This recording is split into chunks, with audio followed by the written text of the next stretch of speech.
With Joy McCarthy, holistic nutritionist. How are you? Good, how are you? Good. So this is something that I have struggled with, having milk sensitivity.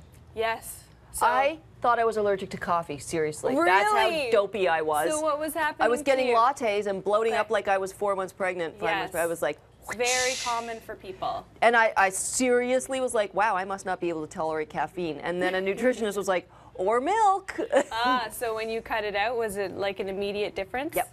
That's amazing. Yep. So, but tell people who are struggling with this, what are some of the alternatives? So we have coconut milk, hemp milk, and we also have almond milk. And a lot of people know about almond milk, but they may have not heard about hemp milk. And I really like hemp milk. Have you tried that one before? No, I was doing soy, and then someone said, don't be doing soy all the time. Yeah, because then you can develop food sensitivities. That's why I recommend, if you're not drinking milk, that you, if you're not doing cow's milk, then you rotate your nut milks, basically. So in my fridge at any one time, I'll have 2 to 3 different types of milks. And it's a good idea to, even if you don't get bloated from cow's milk, it is actually a good idea to take a break from it. Because of the homogenization and the pasteurization, milk nowadays is not the same as it was, 60, 70 years ago. Even if you're buying organic? Exactly, yeah. It's just not the same because of the pasteurization, removes all the good and the bacteria, and when it's homogenized,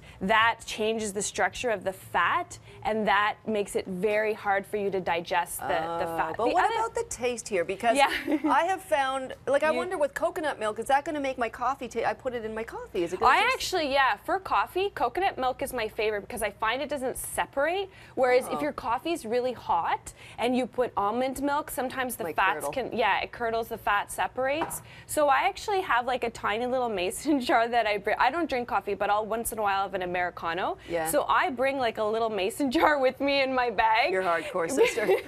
Because a lot of places do have almond milk, but they don't have coconut milk. But you should try hemp milk. It's really delicious. Does it have a taste? Yeah, no, it doesn't have a strong hemp taste. I use hemp for making a smoothie, or if I, made some sort of breakfast cereal, that's when I'm using the milks. Like nowadays, people just, back in the day, I remember when I was a kid, I had my glass of milk every morning at breakfast, right? But you don't need to do that anymore. And you actually, because there's so many other sources of getting calcium. So if you have a sensitivity, especially as I age, I'm always thinking about osteoporosis or things like that. And if I'm not drinking milk, I can do the other stuff. I can eat cheese and yogurt, but still, it's a big source. Which are good sources of calcium too. And what about this? Yeah, so I know these they maybe don't look like the most appetizing things right here. The whole thing is you make them delicious. So these are sources of calcium, but before we talk about these, I just want to emphasize the importance of the other nutrients like vitamin D and K2 and magnesium, which all help to move calcium where it's supposed to go. So we focus so much on eating calcium-rich foods, but we need to think of the bigger picture. It's not just about calcium, it's about the other nutrients too, and the nice thing is a lot of these things have the other nutrients. So we have tahini. So tahini is, you can mix that with a bit of honey and spread that on toast.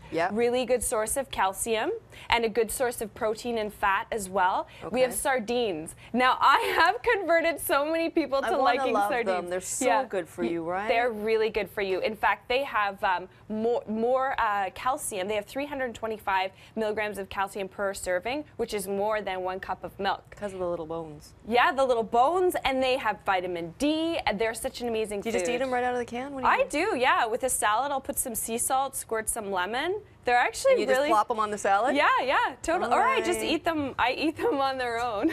I know people get so weirded out by it, but I used to be weirded out by it, and I tried it. I love fish. Okay, I'm and gonna try it again. tempeh, which is a fermented soybean product, very high in protein. So you can mix. I made actually a chili with that.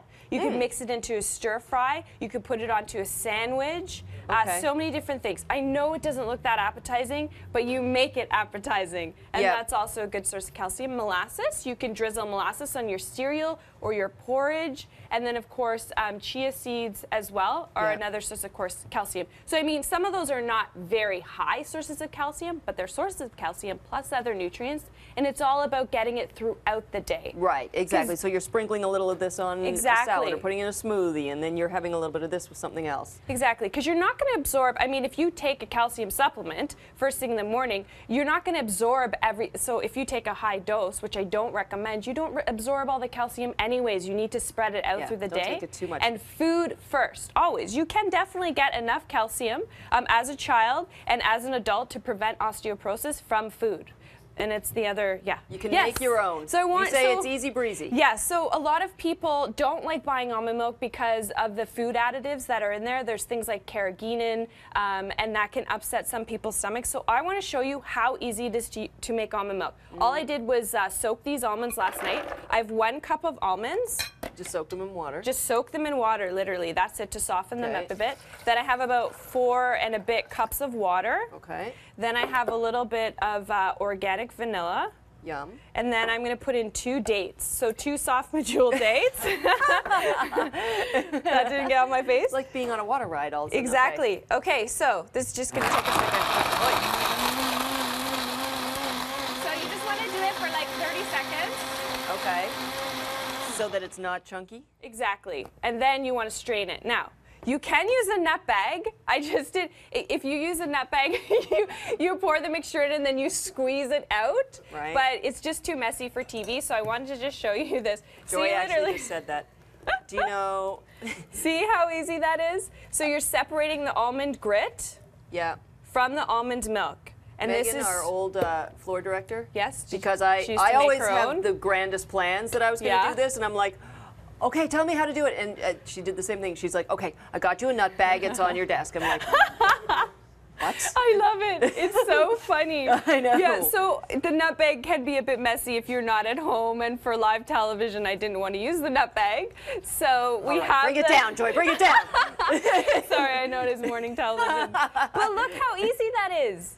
And this can store, 4 or 5 days in the fridge, and let me tell you, this tastes amazing. It actually smells amazing. Yeah, if you make your own almond milk, you will never go back to store-bought again. I promise you. It tastes and that was it. Boom. Yeah, that was it. And it has a nice, so the dates add a nice sweet flavor to it without, adding sugar.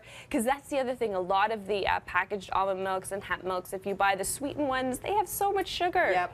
So you could do it yourself. Okay, we got to wrap up. How long does it keep for? 4 or 5 days in the fridge. All right, not bad. Thank you, Joy McCarthy, holistic nutritionist. It's always a pleasure. Always nice.